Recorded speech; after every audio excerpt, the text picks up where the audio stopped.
Internet comment trolls. They make you angry. They waste your time. But it's not like they matter, right?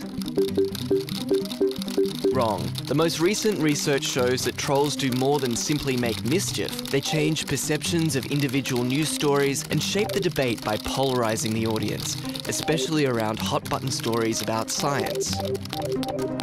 Welcome to episode 1 in our 3-part series on climate change trolls. I'm James West. We're on our way to see Hoyt Connell, a 57-year-old, but we already feel like we kind of know Hoyt. He contacts us almost every day at Climate Desk. In April, there were only a handful of days that Hoyt Connell didn't tweet us. Hoyt mentioned us nearly as much as our other top 9 followers combined. He is, in fact, our most pernicious Twitter troll. So, sick to death of ignoring him, we asked to meet him. To his house. Into the troll lair. Into the troll lair, under the troll bridge.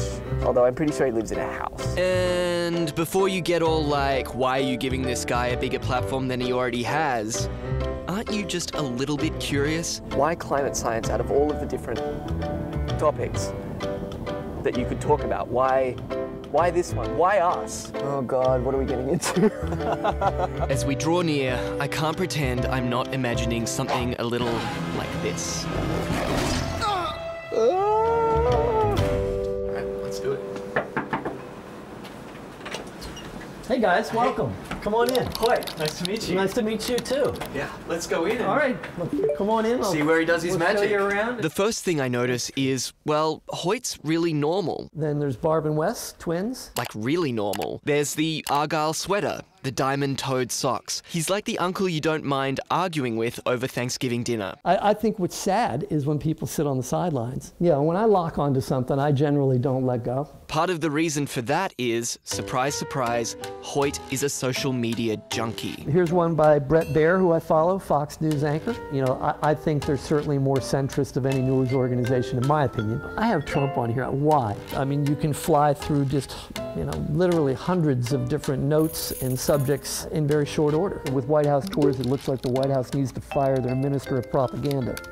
But oops, that would be the president. Sent that around to a couple of sources. I can hear what you're thinking. Most of these tweets are pretty inoffensive, or even, sorry Hoyt, a little banal. It's the repetition that finally gets to you, believe me. This phrase is one of his favorites. I think your facts may be fiction if you checked all the research. Off we go. And Hoyt's Twitter feed reads like the index from the Climate Change Denial Handbook. No surprise there either. Yeah, here's one. Sun is driving climate, not CO2. You know, I'd cruise down to that one and pretty simple. Tag it for a retweet. But then, in the middle of all of this bravado, something that stopped me in my tracks. I'm a prostate cancer survivor. It can kill you. Learned everything I could know about the subject. Can you see how, at first blush, it appears like a double standard almost, because there's a group of scientists here that you take immediate action on, and then there's a group of scientists that you go, no, I don't believe you. Now, when we're looking at global warming, it's a theory that's been usurped by politics. Is it the politics that is preventing you from, I guess, embracing climate change more wholeheartedly, more like other types of science? The politics I find offensive, to be frank. I'll pick on him, a Waxman. Has that guy really done his homework? Is that just because he's a Democrat, though, that you distrust him? Oh, yes. And so around and around we go. And here's what I learned. Trolls are definitely stubborn and irrational. You know, if I'm wrong, we have more plant life. A lot of happy plants. But I have to say, what struck me the most is Hoyt is not some outlier, some self-defined troll easily dismissed. In fact, Hoyt should be deeply familiar to anybody who spends any time on the internet. His catalogued talking points, his love of the echo chamber. You know, obviously that's a pretty obnoxious thing to say. You know, it's just having a dialogue. He'd hate this analysis, but Hoyt struck me as a product and a purveyor of America's antagonistic political culture. If you're going up and you're going versus, hey, you know, you might want to take a look at that. And like any propagandist, Hoyt believes that the truth is only in the telling.